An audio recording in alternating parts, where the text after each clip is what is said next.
Bonsoir. Vous le savez, le Maroc est candidat à l'organisation de la Coupe du monde de football édition 2026. Dans les argumentaires des pays candidats figurent des données économiques bien chiffrées.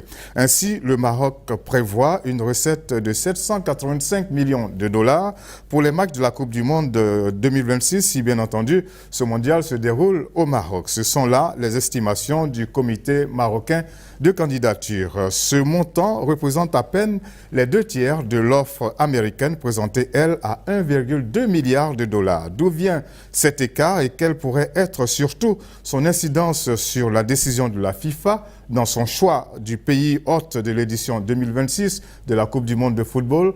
Réponse dans le développement qui suit.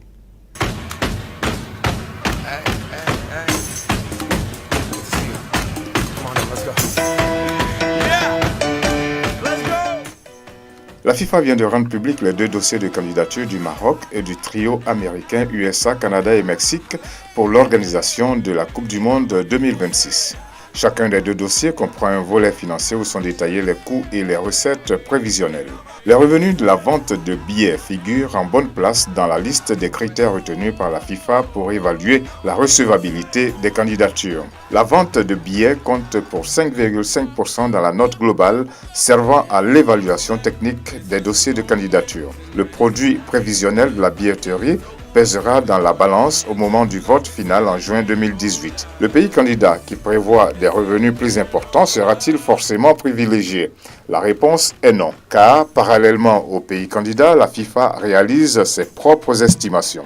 Et si la différence entre les estimations du candidat et celles de la FIFA sont différentes de 10% ou plus, ce sont les prévisions de la FIFA qui prévalent.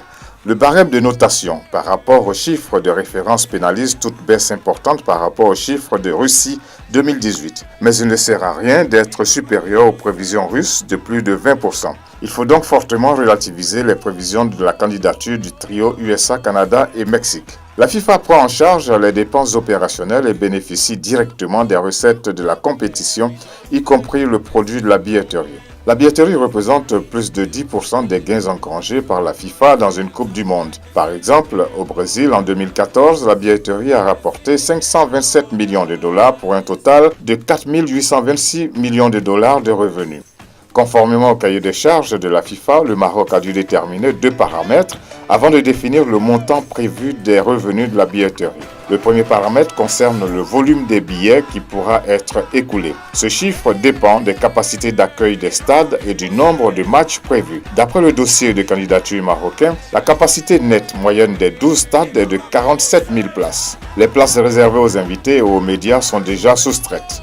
Après correction par un taux de remplissage moyen estimé à 90% et considérant les 80 matchs à jouer, les rédacteurs de l'offre marocaine obtiennent un chiffre global de 3 455 000 billets. Ce volume a été ventilé selon les 4 zones qui correspondent aux 4 catégories de tarifs dans un stade homologué FIFA.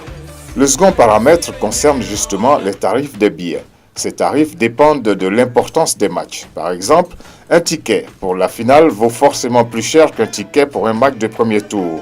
Les tarifs des billets dépendent aussi de la qualité de l'emplacement de la place achetée.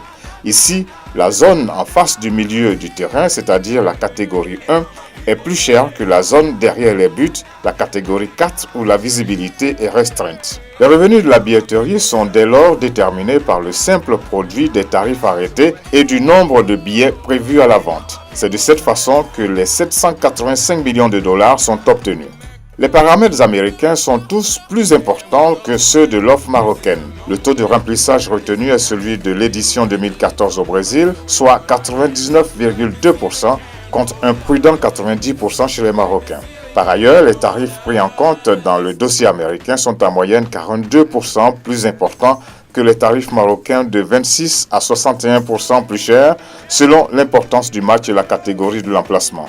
Enfin, les Américains ne réservent que 7% des places disponibles à la catégorie économique, la catégorie 4, dont les tickets coûtent 21 $ uniquement durant le premier tour, quand les Marocains lui réservent 19% des capacités afin que la Coupe du monde puisse garder son cachet populaire.